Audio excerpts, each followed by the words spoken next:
Hey everybody, it's the first episode of June.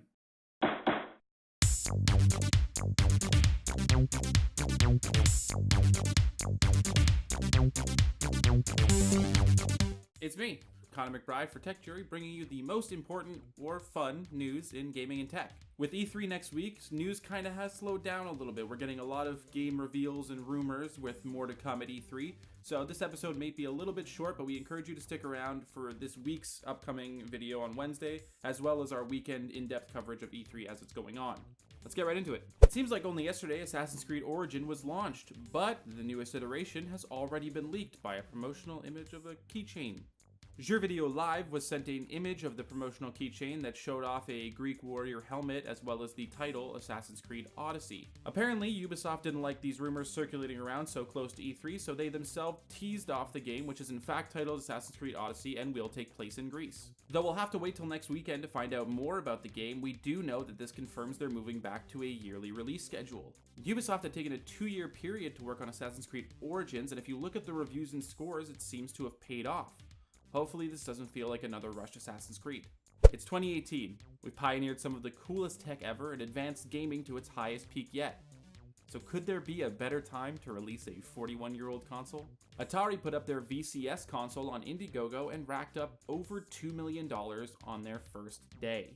With an initial goal of a measly $100,000, it now sits at a cool $2.4 million with a month still left in the campaign. The console boasts modern PC hardware like an AMD A10 processor and the Radeon R7 GPU. It also has eMMC memory as well as DDR4 RAM. Not to mention gigabit Ethernet ports, Bluetooth 5.0, as well as 4 USB 3.0 slots for users' own insertions like controllers, keyboards, and even webcams.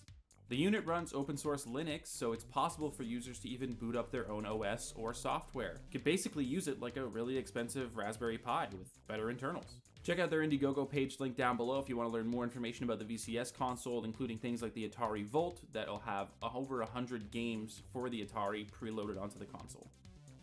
And now, it's rapid fire time. Bungie announced over the weekend that they'd be partnering with Chinese gaming company NetEase, and by partnering they mean receiving a nice $100 million.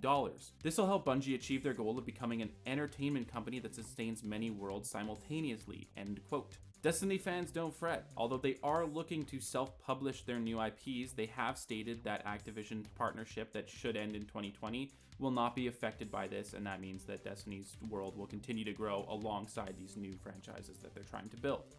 No, don't worry. I'm not leaving tech people behind this episode. Google's military AI partnership will come to an end, at least in its current form, in 2019.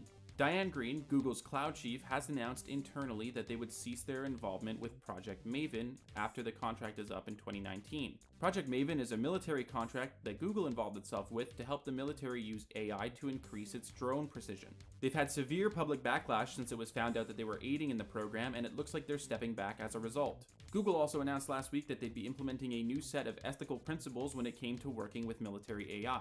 Lastly, Facebook is dropping the trending box because, let's face it, it sucked. The numbers prove that even though it was available in 5 countries, it accounted for less than 1.5% of clicks to news publishers. FB says they'll be working on new ways to introduce top stories to users, as well as increase their reputation in that daunting fake news department. That's all the news we wanted to share with you guys this weekend. Make sure to check out our Wednesday video so you can catch up on all the stuff you missed earlier in the week.